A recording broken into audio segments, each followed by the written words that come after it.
little one. Join us!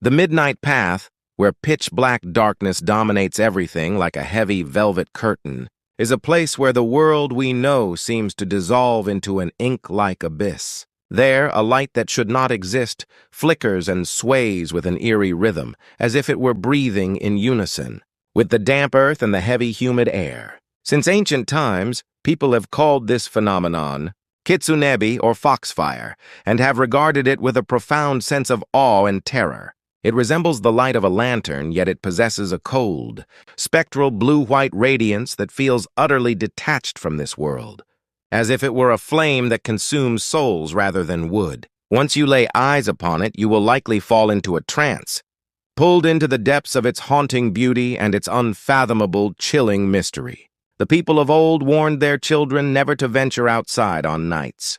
When these phantom lights appeared, fearing that a single glance could lure a traveler into a realm from which there is no return, they believed that these lights were the lanterns of fox spirits, deceptive and magical beings capable of twisting reality itself. Yet, we who live in the modern age seek to measure this ancient mystery with the cold, clear yardstick of science, from the legends whispered through generations to the startling answers derived by contemporary physics and chemistry. Today, we will delve deep into the terrifying and poignant truths hidden behind this mystical phenomenon.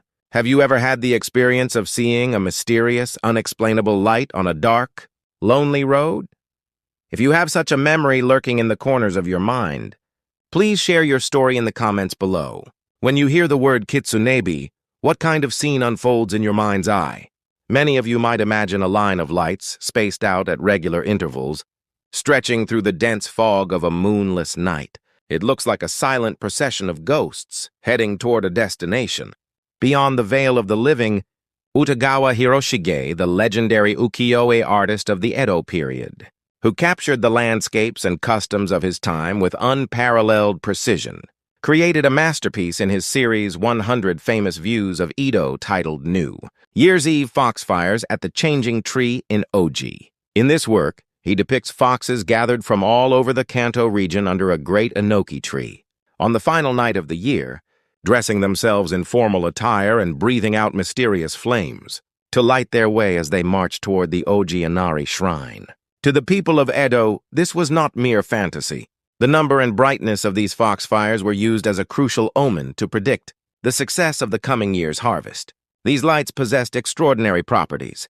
They were said to be visible from a distance, yet they would vanish like mist as soon as one tried to approach them. A single flame might suddenly split into dozens or hundreds, only to converge again into a single massive orb of fire. Furthermore, it is said that these fires emitted no heat and had very little power to illuminate their surroundings.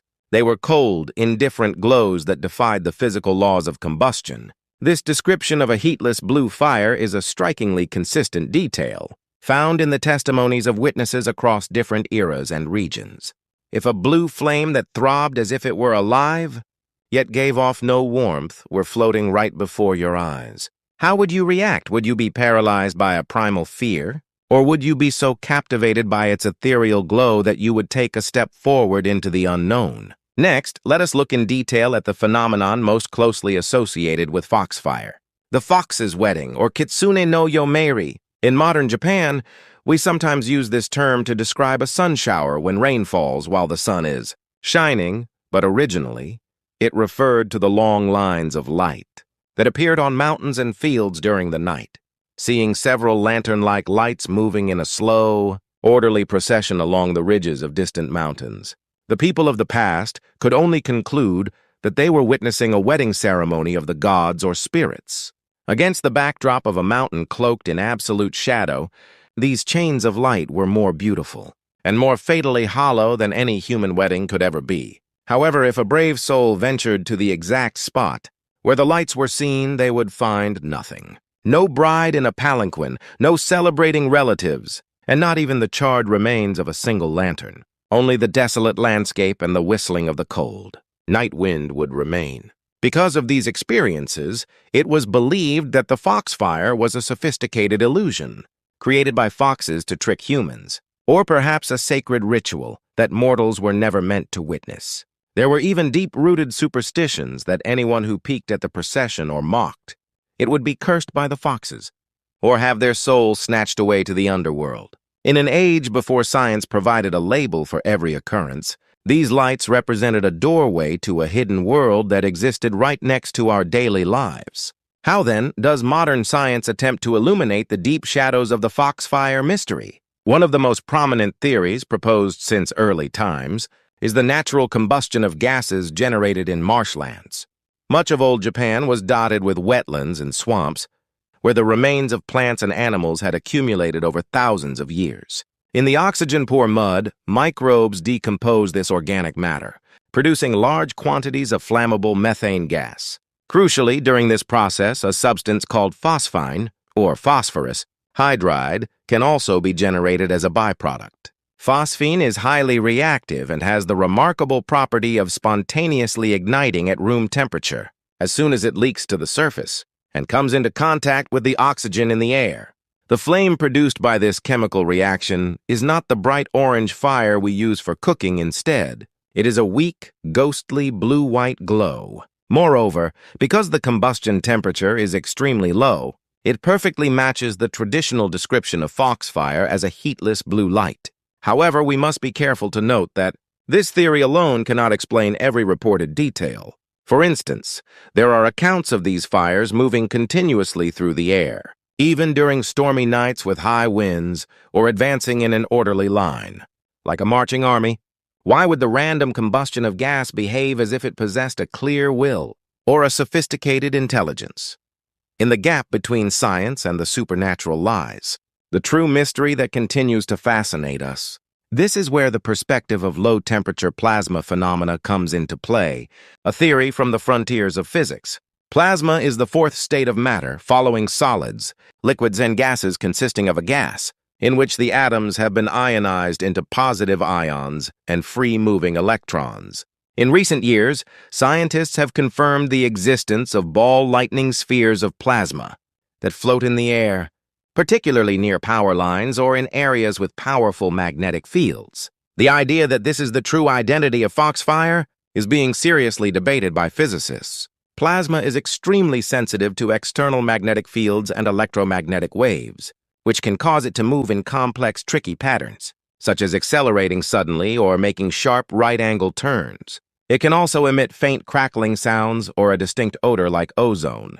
In regions with high geological activity, where massive fault lines shift, the immense pressure and friction between rocks can generate weak electrical currents, known as the piezoelectric effect. It is hypothesized that this electricity travels to the surface and excites the gases in the atmosphere, causing them to glow. In this sense, foxfire might be the light-based scream of the Earth itself, a dynamic physical phenomenon of our planet that the farmers of old mistook for the magic of ancient foxes. Which theory do you find more romantic? The sorcery of a supernatural beast or the grand invisible forces of planetary physics? Biological perspectives also offer vital clues to the mystery. Some scientists suggest that swarms of bioluminescent organisms such as Noctiluca, fireflies, or certain types of bacteria might have been mistaken for a single large orb of fire from a distance. In the humid depths of a forest, there are species of fungi that grow on decaying wood and emit a surprisingly strong fluorescent glow in the dark.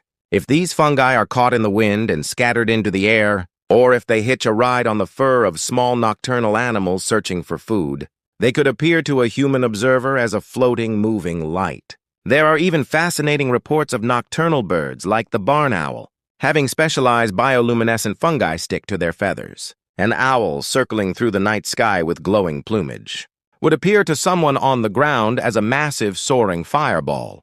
The way a bird dives for prey or suddenly gains altitude perfectly replicates the elusive, unpredictable movements of the foxfire described in legends. Nature is filled with the lights of life that far exceed our shallow understanding. However, the question of why these biological lights would form such an orderly, military-like procession at specific times beckoning observers toward the abyss remains shrouded in mystery. We must also consider the psychological aspect, the trap set by our own brains. Have you ever heard of the autokinetic effect? This is a psychological phenomenon where, if you stare at a single stationary point of light in a completely dark environment, with no other reference points, the light appears to move erratically in all directions, even though it hasn't moved a millimeter. On a dark mountain path or a lonely field, where a traveler is under extreme stress and a primal fear of the unknown, the brain enters a state of hypervigilance. In such a state, the brain tries to overprocess any information it receives to protect the body. As a result, a faint streetlight from a house kilometers away or a star flickering near the horizon can be misidentified as a foxfire chasing the traveler. Once the brain labels a light as a supernatural threat, fear acts as an amplifier, automatically filling in the details of a story. The mind might construct vivid images of a fox procession or a bride's palanquin out of thin air. This is the power of pareidolia, the human tendency to find meaningful patterns in random, chaotic information. Your own fear becomes a projector, transforming a simple physical occurrence into a terrifying ruler of the night. Have you ever walked through the darkness and felt your heart skip a beat because you thought something moved in the shadows behind you? The true identity of that movement might not have been something outside of you, but rather a hallucination shown to you by your own brain as a desperate survival instinct. Furthermore, we must reflect deeply on the decisive difference between the environment of the Edo period, when foxfires were most frequently sighted, and the modern world we inhabit.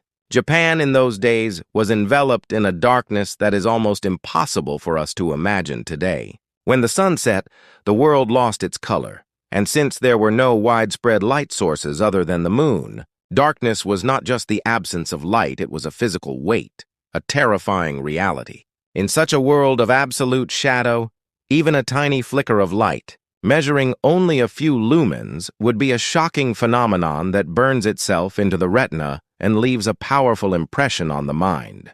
However, modern society has completely eradicated true darkness through countless streetlights, 24-hour convenience stores, and the constant flow of car headlights. Along with the loss of shadow, reports of foxfire have vanished, as if they were never there. This might not be because the scientific phenomenon has disappeared from the Earth, but rather because it has been drowned out by the excessive flood of artificial light. Or perhaps, as our scientific understanding has progressed and every wonder has been explained away, the foxes have abandoned their intellectual game of tricking humans and retreated into the deepest parts of the mountains.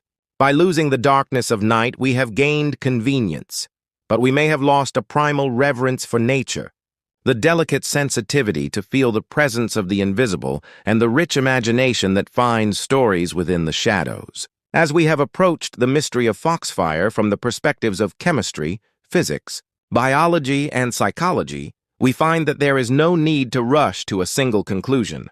While it is possible to name, classify, and explain a phenomenon through science, those labels do not capture the full value or meaning of the experience. The pure sense of awe and the soul-shaking mystery that nameless people felt when they stopped on a dark path to gaze at that. Blue-white light cannot be quantified by any modern instrument. Even if the mechanism of foxfire were 100% understood in the future and could be reproduced in a laboratory, the specific emotion of a person whispering to themselves on a moonless night, "Oh, there might be a fox's wedding tonight," represents a unique cultural richness that should never be forgotten. Foxfire is a fusion of the unknown bugs in the natural world and the profound spiritual capacity of humans to transform those events into myth. It is an intangible cultural heritage that we should be proud of. I hope that the memory of this terrifying yet beautiful wonder will not be swallowed by the waves of the information age, but will remain in the depths of our hearts as a story told for generations to come. So, how did you find this journey through time and space following a single trail of light? To dismiss these detailed and vivid accounts as mere superstition, born of ignorance, would be a cold and unimaginative act. There is a charming, subtle gap between what science can explain and the mysteries that still linger. In that gap, there may be hidden the fundamental laws of the universe or the unknown secrets of life itself that we have yet to notice. If you are walking alone tonight on a silent country road without a single streetlight, and you happen to see a strange blue fire in the distance or among the bushes by a river, how will you act? Will you follow your uncontrollable curiosity and approach the light to reveal its true identity? Or will you hold your breath and quietly leave the area so as not to disturb the sacred ritual of the foxes? Whichever choice you make, that encounter will surely teach you one important truth. The world we usually see, the world that is measured and controlled, is not all there is to this existence. If you found this intersection of science and legend intriguing, or if you felt a cold shiver down your spine, please be sure to subscribe to the channel and give this video a high rating. Also, if there are other monsters or urban legends that you suspect might have a scientific explanation, or mysteries that are still whispered about today, I look forward to your requests in the comments. Your knowledge might be the key to solving the next great mystery. Finally, please remember this one thing. Whether the true identity of foxfire is the combustion of methane gas, a discharge of plasma, or a sophisticated hallucination shown by the brain, the hearts of our ancestors who gave it the name Kitsunebi and cherished it as a story were filled with a humble spirit that sought to live in harmony with nature and revere powerful, invisible existences. In this busy modern society, where efficiency, rationality, and visible results are relentlessly demanded, it might be good for the soul to stop for a moment and turn your thoughts to the deep darkness of the night. Within the pitch-black shadows stretching right at your feet, there may lie a true story that no one, not even a scientist, has yet discovered. Until we meet again in the next mysterious video, stay curious. And please be very careful on the night roads. How is this land beneath our feet truly formed? For many of us, the answer lies in the sterile, objective domain of geological textbooks, where we are taught that our islands are the product of plate tectonics, the violent eruption of volcanoes, or the slow, agonizing erosion caused by wind and water over millions of years. However, if we look closer at the ancient stories passed down through generations across the Japanese archipelago, we find another truth hidden in plain sight, one that science struggles to reconcile with its measurements. It is the story of Daidarabotchi, a giant of such colossal proportions that his head scraped the very ceiling of the heavens. In these legends, a single swing of his hand could carve out a mountain range. His rhythmic footsteps became the basins for our deepest lakes, and the simple act of him sitting down to rest created the vast plains, where our cities now stand. Such tales may seem absurd or even childish to a modern mind trained in rationalism, yet the physical evidence of his presence remains, etched into the very maps we use today. Have you ever stood before a mountain range and felt, for a fleeting second, that those jagged peaks resembled the spine of a gargantuan beast deep in slumber? Have you ever looked at a secluded pond in the heart of a forest and wondered if it was truly formed by a spring, or if it was once a temporary puddle left in the heel of a titan's footprint? Today, we are going to dive deep into the mystery of Daidarabotchi, the architect of the Japanese islands. We will explore the terrifying traces he left just behind the curtain of our daily reality, and the secrets of a landscape that ancient people may have seen with far more clarity than we do today. By the time you finish listening to this story, the scenery outside your window will never look the same again. I want to ask you now, does your own hometown have any strange landforms or legends about giants? If you know of any, please share them with us in the comments. Let us begin with one of the most famous and baffling coincidences in Japanese geography: the connection between Mount Fuji, the nation's highest peak, and Lake Biwa, its largest body of water. According to legend, Daidarabotchi once sought to create a monument that would reach the gods. To do this, he reached down into the earth of the Omi region, scooping up massive handfuls of soil and rock with his bare hands. The sound of the earth tearing must have been like 1,000 claps of thunder, the smell of ancient clay and crushed minerals filling the air as he stood upright, his shadow stretching across entire prefectures. He carried this immense weight far to the east, to the land of Suruga, where he piled it high to create what we now know as Mount Fuji. The massive gaping hole left behind in the Omi region eventually filled with rainwater and mountain runoff, becoming the vast expanse of Lake Biwa.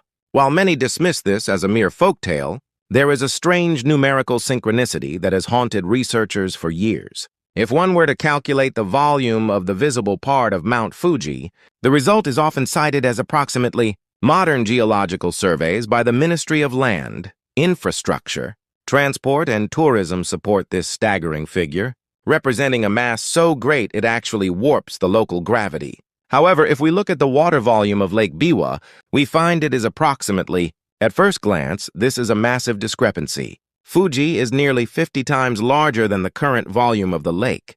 Yet, for the ancient people who stood on the shores of Lake Biwa and looked toward the horizon, the scale felt identical in its majesty. Perhaps they weren't measuring with cubic kilometers, but with the weight of the spirit. Some theorists suggest that if you account for the entire Omi Basin, including the sediment that has filled the region over millennia, the hole left by a giant might actually begin to match the mountain he built. Imagine the sheer determination of such a being, moving, the very foundation of the earth, not for destruction, but to create a masterpiece of symmetry and beauty. Daidarabotchi was not just a force of nature, he was a builder. There are countless stories of him carrying mountains on a giant yoke, only for the pole to snap under the unbearable weight. In those moments, the spilled earth would form smaller, oddly shaped hills that dot the landscape of Shizuoka and Yamanashi today. When you see a lone hill standing in the middle of a flat plain, you are seeing the result of a titan's clumsy accident, a moment of cosmic fatigue frozen in time. If Daidarabotchi were to wake and walk through our modern world, our entire civilization would be pulverized in a matter of seconds. Our tallest skyscrapers would barely reach his ankles, and our massive dams would be nothing more than tiny cracks in the mud to him. But the ancient Japanese did not view him with simple terror. Instead, they held a deep sense of awe, a feeling that he was a godlike entity who had gifted them their very homeland. Have you ever looked at a natural formation, so perfect, so intentional that you felt it couldn't possibly be a product of random chance? The footprints of this giant are not just myths. They are literally written into the names of our cities. In Setagaya, Tokyo, there is a place called Daita. The name itself is derived from the giant's name, marking the spot, where his heavy feet once pressed into the marshy earth. Before it was a bustling residential district covered in asphalt and convenience stores, Daita was known for its peculiar, deep depressions in the ground. Even today, if you look at a topographical map of the area, you can see the subtle remnants of these ancient hollows. Imagine the atmosphere of that time, the silence of the wilderness broken only by the earth-shaking thud of a footstep that spanned kilometers. The air would vibrate, the birds would fall silent, and the very water in the nearby streams would jump from its bed. Similarly, Senzoku-ike in Ota Ward is said to be another one of his footprints. Legend says he stopped there to wash his feet, and the sheer volume of water he displaced created the banks of the pond we see today. For the people living in those times, the sight of a footprint the size of a village must have been a source of existential dread and religious ecstasy. His stride was so vast that he could step over entire mountain ranges or cross the sea with a single movement. In the Akaishi Mountains, which span Nagano and Shizuoka, there are massive, bowl-shaped hollows where he is said to have sat down to rest his weary bones. Hikers often report a strange, heavy energy in these areas, as if the gravity itself is slightly stronger, a lingering echo of the massive weight that once pressed down upon the granite. If you take a map of Japan and begin to connect these footprint sites, a terrifyingly clear picture begins to emerge. A massive route that cuts across the entire archipelago. Is this truly a coincidence? Or is it evidence that this island nation was once home to a form of life that completely ignored the laws of physics as we understand them? From a scientific perspective, these depressions are often explained as the remains of glacial lakes or tectonic shifts from the last ice age. But the sheer resemblance to a human foot, and the fact that these sites are almost always accompanied by specific giant folklore, is a fact that cannot be easily brushed aside. That strange oval pond in your local park might not be a simple, decorative feature. It could be the scar of a titan's claw. When we look into the oldest written records of Japan, such as the Itachi no Kuni Fudoki from the early 8th century, we find even more concrete descriptions of his existence. There is a record of a giant who lived in a place called Ogushi. The text describes how this being would reach into the sea, pluck out handfuls of giant clams, and toss the shells into a pile that eventually became a mountain. This site, known as the Ogushi Shell Mound, actually exists. Archaeologists have found staggering amounts of shells there, dating back to the Jomon period. While mainstream science attributes this to the collective waste of many generations of humans, the ancient chroniclers saw it differently. They saw a singular, overwhelming presence. They weren't just making up monsters to scare children. They were trying to explain a reality that was too big for their language. But this leads us to a haunting question. Why did such a gargantuan being suddenly vanish from the stage of history? One theory suggests that Daidarabotchi did not die, nor did he leave. Instead, he simply became the landscape. He lay down one last time, and over thousands of years, the wind blew dust into the crevices of his skin. Seeds took root in his hair, and rivers began to flow through the valleys of his limbs. The reason the mountains of Japan have such organic flowing curves is that they are mirroring the musculature and skeletal structure of a titan. On days when the mist is thick and the light is dim, you might see the ridge of a mountain shift almost imperceptibly. This isn't just your imagination, it is the lingering mass of a being whose heart beats once every 100 years. Have you ever felt that strange sense of pressure when climbing a mountain, as if you were standing on the back of a living thing that might wake up at any moment? The legends of Daidarabotchi are also intricately tied to the history of ancient trees.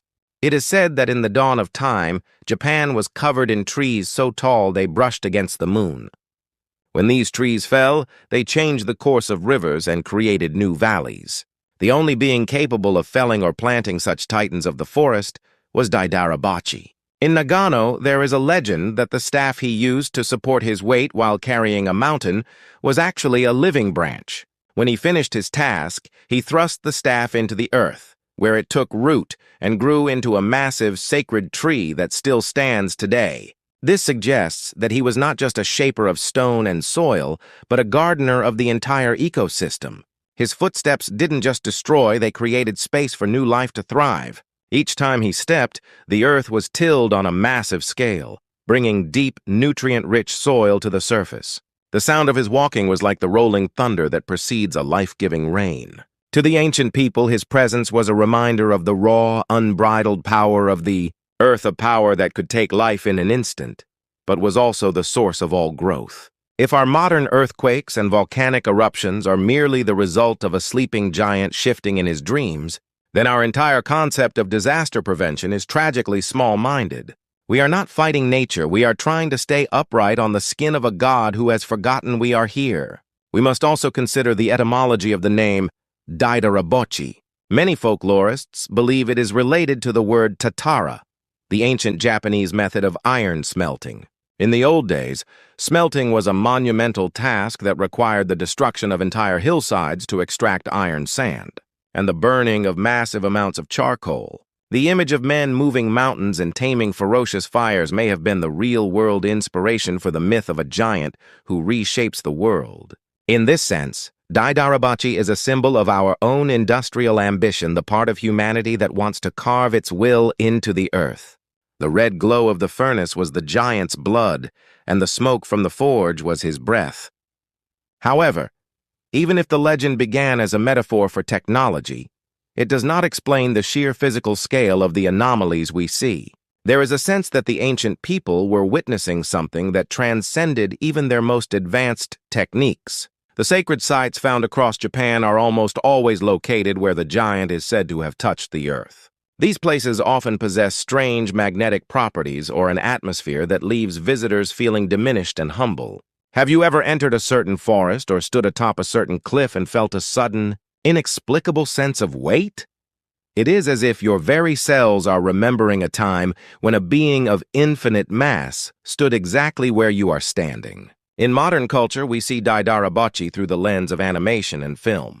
In the works of Studio Ghibli, the forest spirit is often shown taking a form that mirrors the legends, a towering, translucent being that walks through the night forest, with plants blooming and dying at every step. This is a beautiful personification of nature's cycle of creation and destruction. But the true Daidarabotchi of folklore is much grittier, a lonely figure of mud and stone who worked in total silence. He was too large to ever hold a conversation with a human, yet he spent his entire existence preparing the world for us. Every river we drink from, every valley we farm, is a result of his solitary labor. If he were to return now and see how we have scarred and polluted the garden he built with such care, what would he do? Would he see us as children to be protected or as parasites to be brushed away? While there are no modern sightings of the giant himself, our technology has given us a new way to see his tracks. If you spend enough time looking at satellite imagery on Google Earth, you can find landforms in the deep mountains that look disturbingly like human footprints, yet they are miles long. These shapes are invisible to someone standing on the ground. It is only from the perspective of the heavens that the pattern becomes clear. How did the ancients know to describe these as footprints if they couldn't see them from above? Did they have some forgotten means of flight? Or did the giant himself intentionally leave these marks as a message to the future? The mountain ridges that look like faces or the rocks that resemble human figures are not just coincidences. They are the silent language of a creator who has gone to ground. Do you believe that such a being could truly exist, hidden by the sheer scale of his own body? Or is it all just a beautiful fantasy created by ancestors who had a more poetic relationship with the world? Whatever you believe, the next time you walk through the mountains or look out over a vast lake, I want you to remember the story of Daidarabotchi. Look at the horizon and imagine the silhouette of a titan standing there, his head lost in the clouds, his hands heavy with the soil of a new world.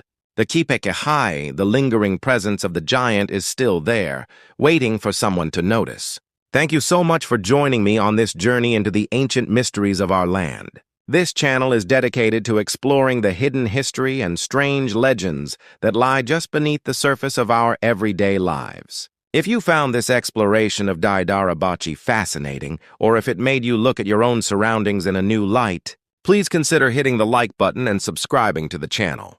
Your support is what allows us to keep digging deeper into these magnificent mysteries. Also, if you have any local stories about giants or strange landforms in your area, please share them in the comments. I read every single one, and your stories might even become the basis for our next video. Let's continue to piece together the grand puzzle of our world's hidden past. Until next time, I look forward to seeing you in our next mysterious story. Thank you so much for watching until the very end. You are lost, little one. Join us.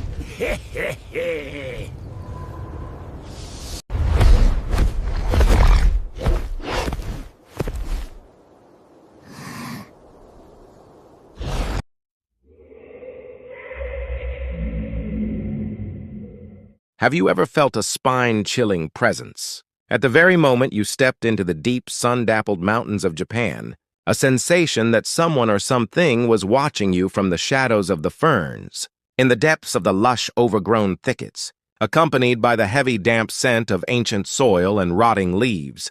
There exists a presence that far exceeds the conventional boundaries of any biological creature we know.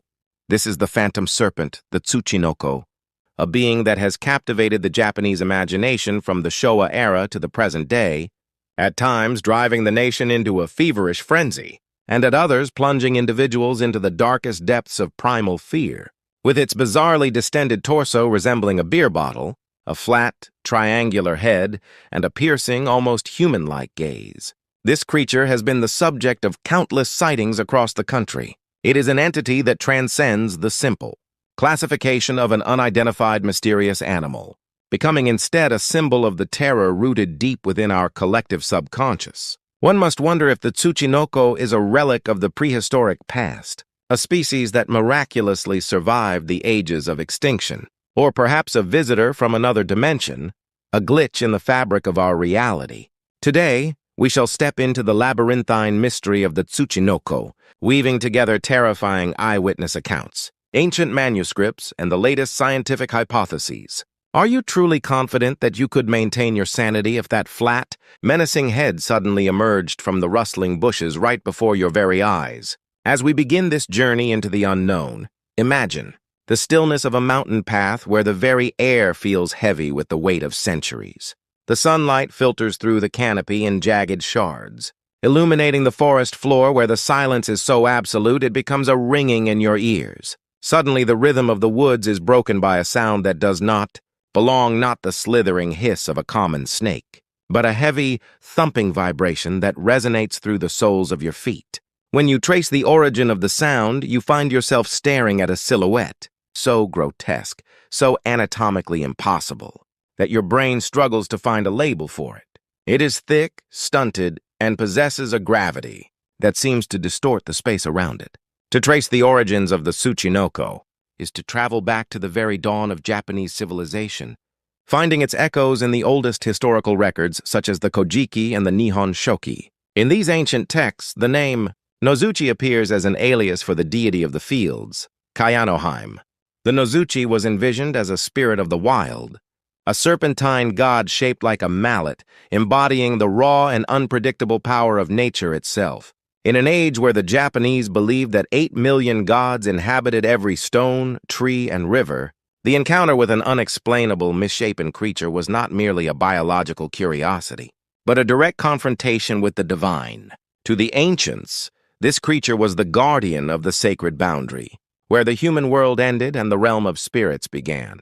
Villages of that era lived in a delicate balance with these mountains, offering prayers and sake to appease the mountain gods, for to see a Nozuchi was to receive a divine, warning that one had trespassed too far into the forbidden. The presence of this creature was further solidified in the Wamyo Ruijusho, a sprawling encyclopedia from the Heian period. It was not treated as a mere fable, but as a tangible object of dread for the people of that time. The descriptions written by the scholars of the imperial court reveal a struggle to categorize a being that defied the natural order. It looked like a snake, yet lacked the serpent's grace. It resembled a tool of labor, the mallet, yet it pulsed with a malevolent life. In the flickering candlelight of aristocratic mansions, stories of the thick snake were whispered with the same conviction as accounts of court intrigue, representing the darkness that the light of civilization could never fully illuminate. Moving into the Kamakura and Edo periods, the literature depicts the creature as a fearsome monster, dwelling in the deepest recesses of the mountains, capable of swallowing humans, whole or lunging at the feet of unsuspecting travelers with terrifying speed. The Wakan Sansai Zue, an illustrious encyclopedia of the Edo era, features a detailed illustration of the Nozuchi Hebi, documenting characteristics that are shockingly consistent with modern sightings. It describes a creature with a body as thick as a mallet, capable of climbing trees and rolling down slopes like a wheel. This consistency across thousands of years suggests that we are not dealing with a mere hallucination or a collective delusion born of modern stress, but rather a persistent physical reality that has haunted the Japanese landscape for millennia. What kind of truth do you sense in this form, that was once worshipped as a god and feared as a demon? I invite you to share your thoughts in the comments as we delve deeper. The most striking feature of the Tsuchinoko is its utterly bizarre physical proportions, which seem to mock the laws of evolutionary biology. Most witnesses describe a creature between 30 to 60 centimeters in length, a deceptive smallness that is contradicted by its unnatural girth.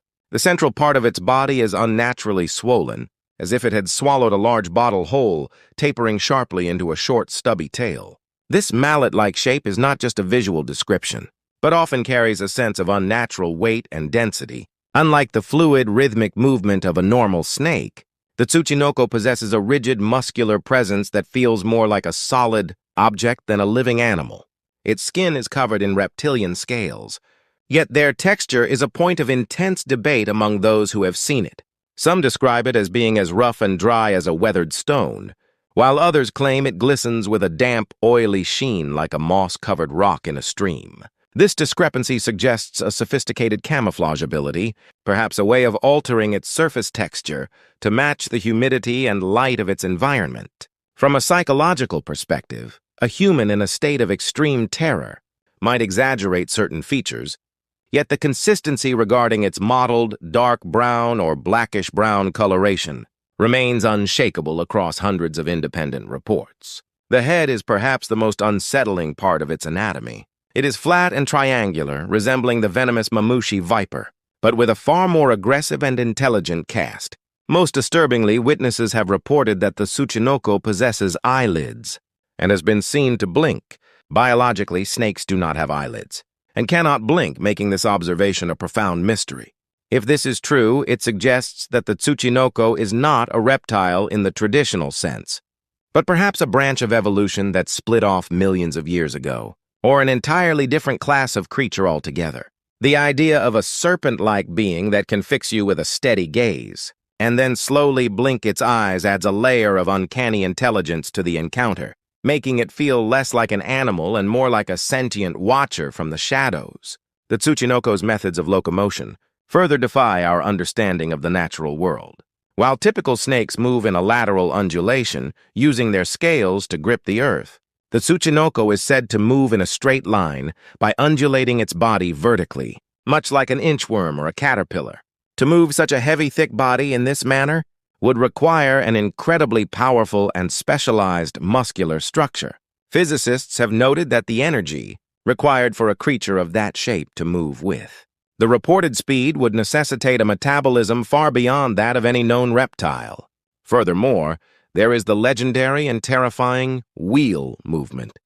Folklore and modern accounts alike describe the Tsuchinoko, taking its tail in its mouth to form a circle and rolling down mountain slopes at incredible speeds. This imagery evokes the ancient symbol of the Ouroboros, but in a visceral, physical form. In the steep, treacherous terrain of the Japanese highlands, such a movement would be a highly efficient way to escape a predator or pursue prey.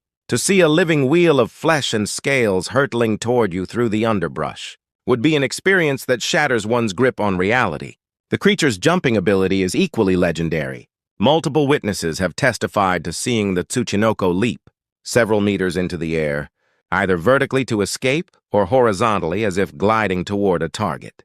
This explosive power, hidden within its bloated frame, suggests a concentrated mass of muscle capable of releasing immense kinetic energy in a single burst. Imagine walking a peaceful trail when suddenly, from the corner of your eye, a heavy, distorted shape launches itself from the earth, cutting through the air with a weight that you can feel in the very atmosphere.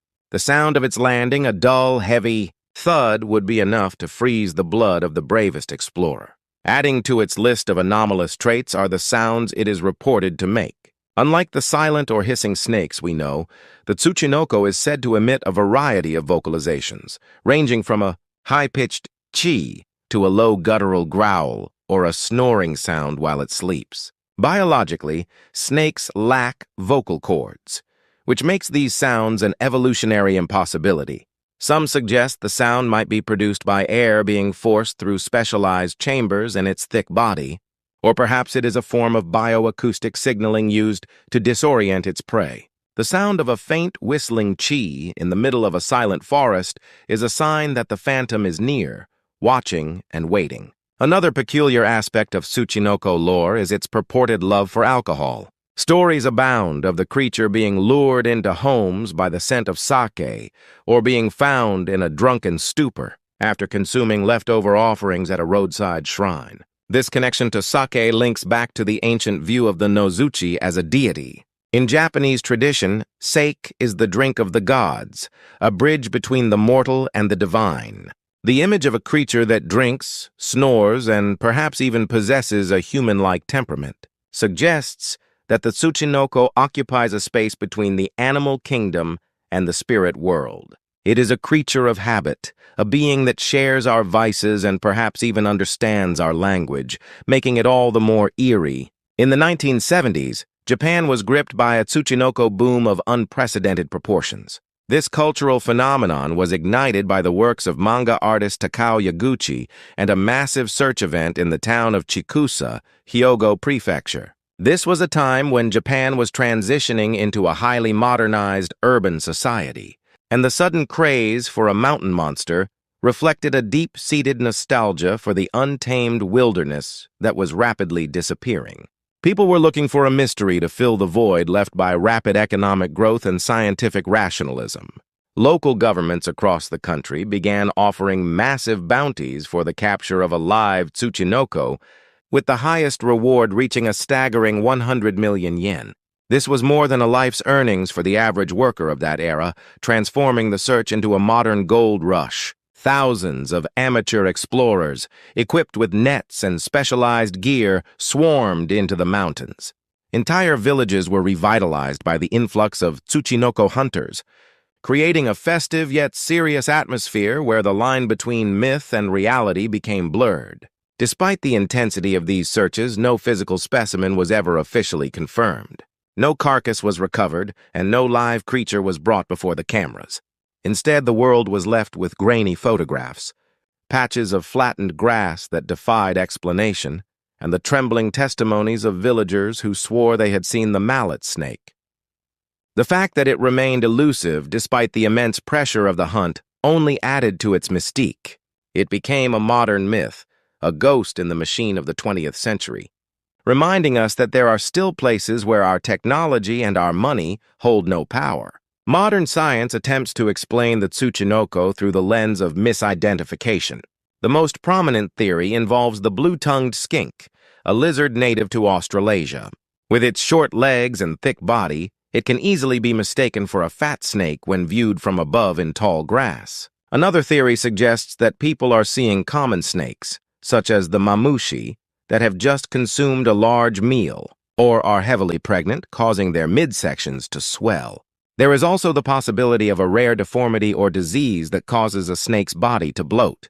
While these explanations are rational and grounded in biology, they fail to account for the specialized movements of the Tsuchinoko, such as the vertical undulation or the wheel-like rolling. Furthermore, sightings of this creature were recorded long before the blue-tongued skink was ever imported to Japan as a pet. The elders of the mountain villages, who lived in harmony with nature and knew every animal by name, were not likely to mistake a common viper for something as distinct as the Tsuchinoko.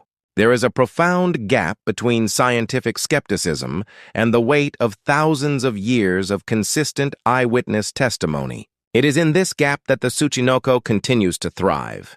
Some researchers and theorists take a more metaphysical approach, suggesting that the Tsuchinoko may be a tulpa, or a thought form and entity that exists, because the collective consciousness of the Japanese people believes in it so strongly. Alternatively, it is viewed as a creature that flickers between our three-dimensional world and a parallel dimension. This would explain why it appears and disappears so suddenly, often leaving no physical trace behind.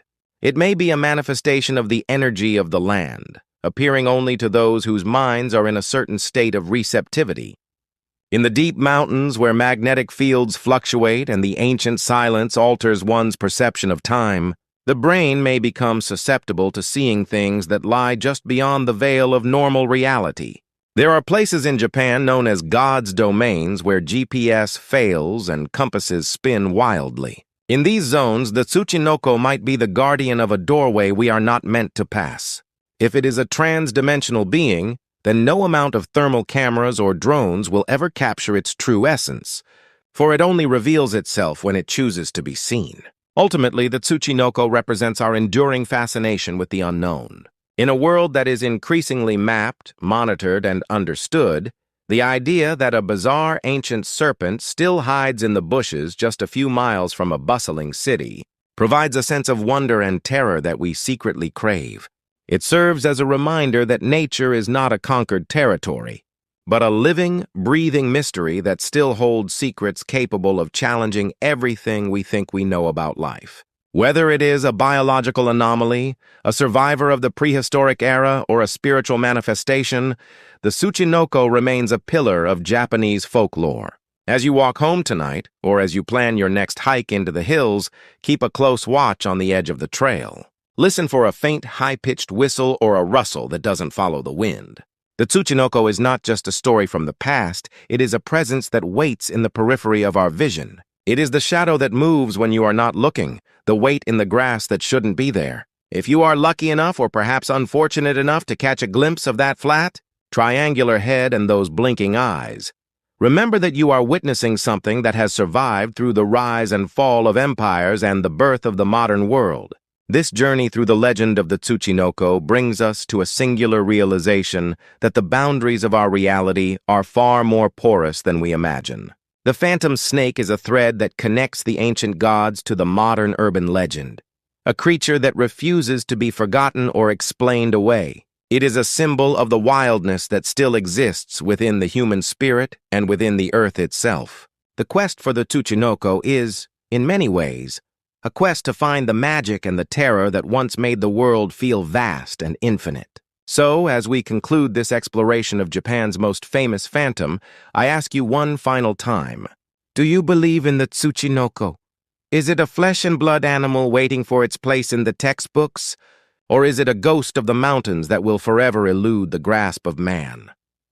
Perhaps the answer lies somewhere in between, in the quiet moments when the forest holds its breath. If you have your own stories of the strange and the unexplained, or if you have a theory that could finally solve this millennia-old mystery, please leave a comment and join the conversation.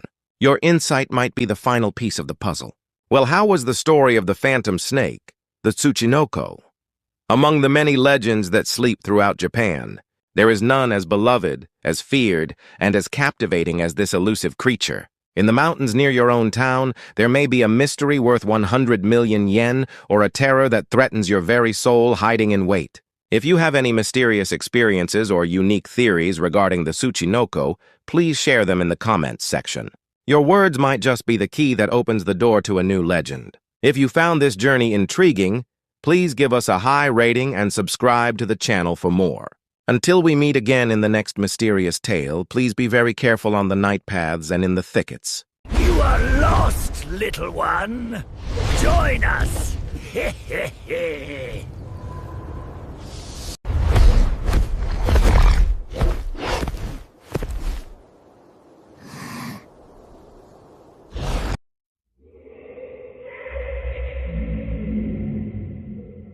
Have you ever truly listened to the profound silence of a Japanese night?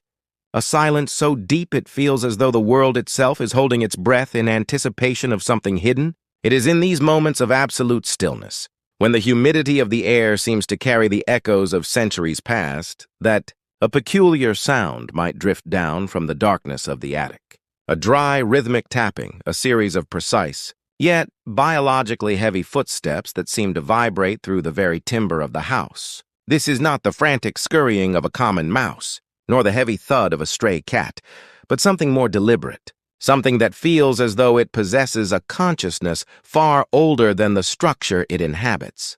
This is the Itachi, the Japanese weasel, a creature that modern society has come to view as a lithe and charming inhabitant of the forest, but one that our ancestors regarded with a terror so visceral it bordered on the religious. For the people of ancient and medieval Japan, the weasel was never just a small mammal of the fields. It was a spectral messenger of calamity, a shadow that walked between the worlds of the living and the dead, and a harbinger of the invisible deaths that we now call plague.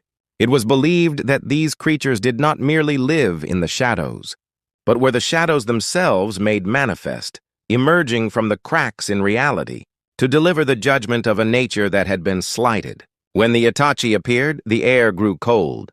The scent of stagnant water and old iron filled the room, and the local inhabitants knew that a season of sorrow was soon to follow. They were the silent walkers, the carriers of a darkness that could not be fought with swords or prayers, and their presence in the collective memory of the Japanese people is a testament to a time when the boundary between the natural and the supernatural was as thin as a sheet of rice paper. Today, we shall embark on a journey into the heart of this darkness, peeling back the layers of cute animal videos to reveal the skeletal, terrifying truth of the Itachi, exploring the intersection of historical tragedy, folklore, and the cold, hard facts of biology that made this creature the ultimate symbol of the invisible killer. Imagine, if you will, the sudden shattering of a village's peace as 1,000 tiny, luminescent orbs begin to twinkle at the edge of the forest, moving in a synchronized, undulating wave toward the human settlements. These are the eyes of the Itachi swarm, a phenomenon so rare and so terrifying that it was often recorded in the official journals of local magistrates as an omen of total social collapse. Individually, a weasel is a solitary hunter, a fierce and clever predator that can take down prey, much larger than itself through sheer tenacity and speed.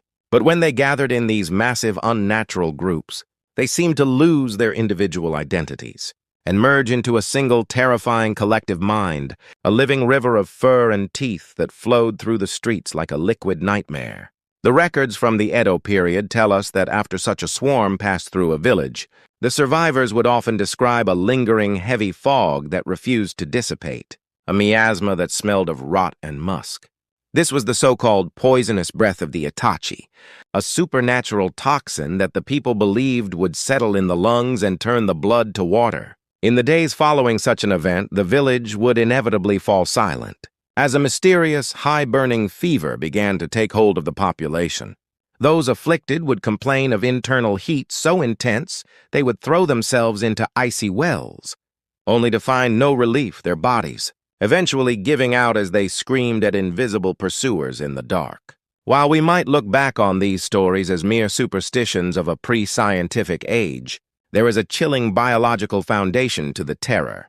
The Itachi is a masterpiece of evolutionary stealth, its body a long, flexible tube of muscle and bone that can compress itself to fit through gaps, no wider than a human thumb. They are the ultimate infiltrators of the human sanctuary, moving beneath floorboards and above ceilings, with an ease that makes the idea of a secure home a complete illusion. However, their true danger did not lie in their predatory nature, but in the microscopic passengers they carried within their sleek, brown fur and upon their sharp, curved claws. The Itachi was a mobile reservoir for some of the most lethal pathogens known to man, a biological courier that transported the seeds of death from the deep, undisturbed parts of the wilderness, directly into the bedrooms of unsuspecting families. A single scratch from a startled weasel, often ignored in the chaos of a midnight encounter, could introduce a cocktail of bacteria and viruses into the bloodstream that the limited medical knowledge of the time was completely unable to diagnose or treat. Victims would soon find themselves spiraling into a delirium, where the distinction between reality and nightmare dissolved their skin, turning a sickly, mottled gray as they gasped for breath that would not come. Have you ever walked down a lonely, unlit road and felt a sudden prickling at the base of your skull? A sense that you were being watched by something small, fast, and impossibly ancient? If you look down and see the faint, shifting reflections of several pairs of eyes barely inches above the dirt, you must realize that you are not looking at a group of animals, but at a warning from a history that refused to be forgotten. I invite you to share your own experiences with the inexplicable in the comments below. For even in our enlightened age, there are things in the dark that science has yet to name. Among the many supernatural phenomena attributed to these creatures, perhaps the most visually arresting and profoundly disturbing is the legend of the Itachi, Bashira, or the Weasel Pillar. This is described as an occurrence where hundreds, perhaps thousands of weasels begin to climb upon one another, their bodies intertwining and locking together with claws and teeth, until they form a towering vertical column of living, writhing flesh. To a lone traveler stumbling upon this in a moonlit field or near a neglected graveyard, it would appear as a massive, swaying pillar of fire or a column of smoke that had somehow gained physical solidity. Witnesses who survived these encounters spoke of a sound that accompanied the pillar, not the natural chatter of animals, but a high-pitched metallic screeching that seemed to vibrate within the very bones of the listener, creating a sense of nausea and existential dread. As this living structure rose toward the heavens, the temperature in the surrounding area would plummet, frosting the grass and turning the breath of the observer into a white mist regardless of the season. Folklore dictates that wherever this pillar was sighted, a catastrophic plague would inevitably follow within the year, wiping out entire lineages and leaving behind only ghost towns. From a modern folkloric or ethological perspective, one might hypothesize that this was a misinterpreted observation of rare mass mating behaviors, or a frantic migratory response to environmental collapse. Yet, to those who lived in constant proximity to the precarious edge of survival, the Itachi Bashira was a physical manifestation of the breakdown of the natural order. It was as if the earth itself were vomiting forth a structural warning, a living monument to an impending doom that could not be outrun or bargained with. The sight of creatures physically merging to form a singular, towering mass suggests a loss of individual identity in the face of a greater, darker force, a theme that resonates deeply with the way epidemic diseases treat human populations, turning a community of individuals into a nameless pile of casualties. The psychological impact of seeing such an architectural impossibility made of living flesh cannot be overstated. It was a sight that shattered the sanity of those who beheld it, leaving them to wander the fields in a catatonic state, their minds trapped forever in the image of that swaying, screeching tower. Looking at the broader context of human history, the terror of the weasel is not unique to the Japanese archipelago. though the cultural expressions of that fear are uniquely vivid. Consider the Black Death that ravaged medieval Europe, a catastrophe that reshaped the very foundations of Western civilization. While rats are traditionally blamed for the spread of the plague, the role of small predators like the weasel in the ecological chain of infection is often overlooked. In Japan, the Itachi was a double-edged sword. It was respected for its ability to hunt the rats that destroyed grain stores, yet it was simultaneously feared as a vector for the very diseases those rats carried. The plague bacteria, Yersinia pestis, would find a perfect home in the fleas that nested in the Itachi's dense winter coat. As the weasels moved with incredible speed and agility between rural villages and growing urban centers, they acted as high-speed delivery systems for the contagion. A single Itachi, carrying hundreds of infected fleas, could leap from a thatched roof into a crowded marketplace, shedding the seeds of a pandemic with every movement. The records of great outbreaks often mention that just before the first human cases appeared, the streets would be filled with the bodies of weasels that had succumbed to the very sickness they were spreading. They were the grim reapers of the animal kingdom, and their lithe forms became synonymous with the sharp, sudden scythe of death. This historical reality gave birth to the legend of the Kamaitachi, the sickle weasel. This creature was said to ride upon the dust devils of the mountains, striking with such incredible speed that the victim would find themselves bleeding from deep, surgical wounds without ever having felt a moment of pain. While many dismiss this as a myth to explain the effects of vacuum pockets in high winds, the metaphor is strikingly accurate for the onset of a deadly infection. You feel the wind, you feel the chill, and by the time you realize you have been touched by something invisible, the damage is already done. The blood is flowing, and your life is beginning to ebb away. The Kamaitachi is the poetic personification of the invisible contagion, a warning that the most dangerous enemies are those that strike without being seen and depart before the scream can leave your throat. Perhaps the most terrifying biological reality that fueled the Itachi's reputation as a demonic entity was its role in the transmission of rabies. An Itachi infected with the rabies virus underwent a total transformation of its nature, shedding its natural caution and retreating into a state of pure, unadulterated aggression. A rabid weasel would emerge from the shadows with its eyes, bloodshot and wide, foaming at the mouth, and possessing a strength and tenacity that seemed entirely supernatural for its size. It would attack anything in its path, from livestock to grown men, biting and clawing with a frenzied desperation that the witnesses described as being possessed by an asura, a wrathful deity. For the villagers of the time, who had no concept of viral pathogens, this was the literal manifestation of a curse. To be bitten by such a creature was to be sentenced to a death that was as humiliating as it was agonizing. The victims would eventually develop hydrophobia, the intense and irrational fear of water, a symptom so strange and horrifying that it was often linked to the interference of water spirits or kappa. The patient would convulse at the sight of a cup of water, their throat muscles seizing in a violent spasm that prevented them from drinking, even as they died of thirst. The sight of a loved one snarling, biting, and recoiling from water like a scorched demon cemented the Itachi's place in the pantheon of monsters. It was a creature that could steal your humanity with a single bite, leaving you to die as a mindless beast. The mad weasel, running in erratic circles through the village square, was not seen as a sick animal, but as a herald of the end times, a sign that the spiritual barriers protecting the community had been breached by the forces of chaos. The terror was compounded by the fact that the onset of symptoms could take weeks or even months, meaning the threat was always there, lurking in the blood, waiting for the moment to reclaim the victim's soul. Beyond the physical threats of plague and madness, the Itachi was also feared for its uncanny intelligence and what was perceived as a capacity for human-like malice. Unlike many other animals that shy away from human contact, the Itachi seemed to actively observe and even mock the people whose homes it haunted. There are countless stories of weasels that could mimic the voices of family members to lure someone out into the night, or of those that would rearrange household items in a way that suggested a calculated, taunting presence. They were believed to be masters of vengeance,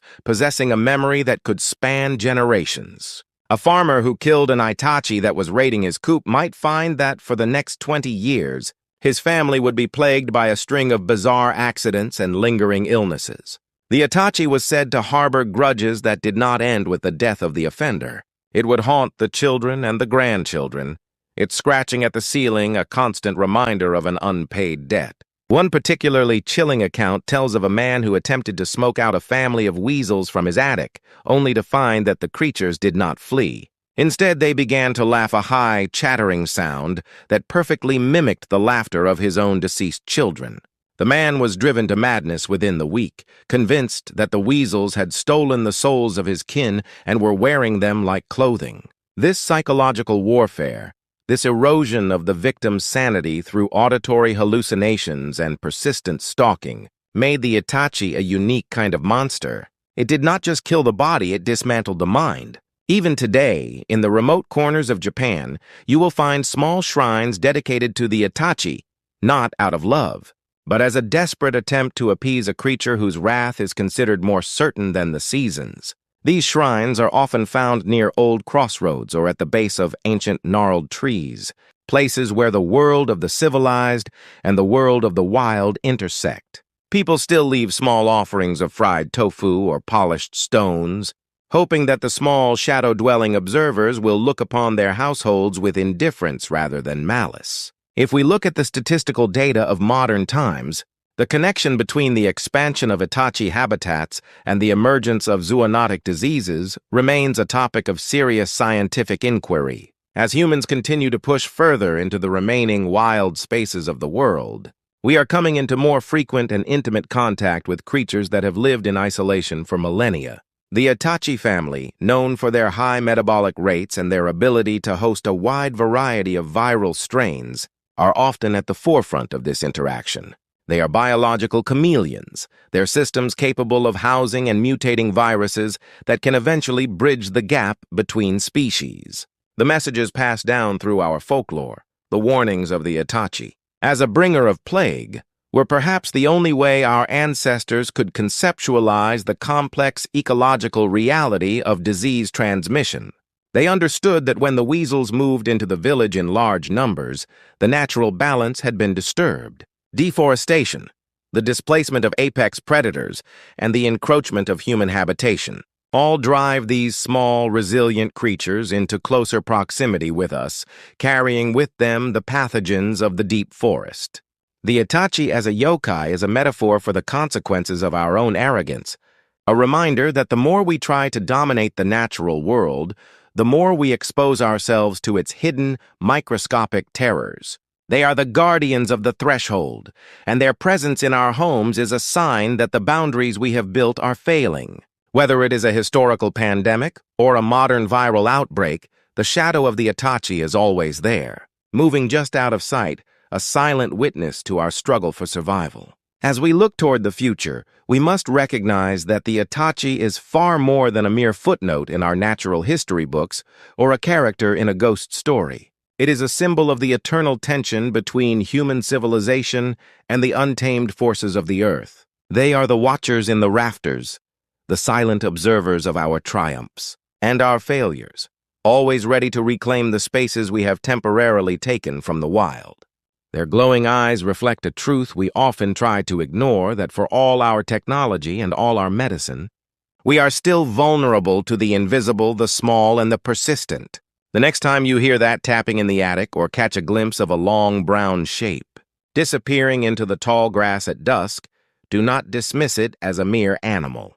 Consider it a messenger from a world that operates on rules we barely understand, a world where every action has a spiritual and a biological consequence. The Itachi is the keeper of the gate, and it is our duty to listen to the warnings it has been giving us for 1,000 years. The conclusion we must reach is that the Itachi serves as a sentinel, standing at the precarious edge, where the light of human knowledge meets the infinite darkness of the unknown. They are the barometers of our environmental health and the physical manifestations of our ancestral fears. Their movement into our lives is a call to humility, a demand that we respect the invisible threads that connect all living things. If an Itachi should appear in your life, do not treat the encounter lightly. Observe its movements, respect its space, and perhaps look within yourself to see what balance has been lost. For in the end, they are not just hunting the mice in our walls, they are hunting the shadows in our hearts, reminding us of the fragility of our existence. They are the ancient ghosts of the plague, and they are still here, watching, waiting, and laughing in the dark. In closing, I must urge you to hold this one truth close to your heart as you navigate the coming nights. The Itachi does not merely carry sickness in its blood. It carries the very essence of the threshold, the bridge between our mundane reality and the terrifying vastness of the unseen. It is said that if you should ever find yourself locked in a gaze with one of these creatures under the light of a pale moon, you must never be the first to look away. To break that gaze is to surrender your shadow, to allow the creature to plant a seed of the invisible fever within your soul that will sprout when you are at your weakest. If this exploration of the shadowed history of the Itachi has left you with a chill that you cannot shake, I encourage you to share your thoughts and your own local legends in the comments below. Each story you tell is a thread that helps us weave a protective net against the things that move in the dark. Your participation in this community of seekers is what keeps the light burning against the encroaching miasma of the forgotten. The long arc of our history is filled with lessons we have chosen to forget. But the Itachi is a teacher that refuses to be silenced. Its presence is a testament to the resilience of the natural world and the enduring power of the myths that keep us safe. Even in an age where we can map the stars and sequence the very building blocks of life, the primitive terror of the dry footsteps in the attic remains a potent reminder of our place in the cosmos. We are not the masters of this world, but guests who must share it with creatures that were here long before our first fire was lit, and will likely remain long after our last city has crumbled into the earth. Tonight, when the winds pick up and the house begins to settle, do not go looking for the source of that scratching sound behind the walls. Some things are better left in the shadows, where they can continue to guard the secrets that we are not yet ready to know. Thank you for walking this dark path with me today. Do not forget to subscribe, hit the notification bell, and give this video a high rating to ensure that you do not miss our next descent into the mysteries of the world. Until we meet again, may your nights be quiet, and may the shadows in your attic remain still.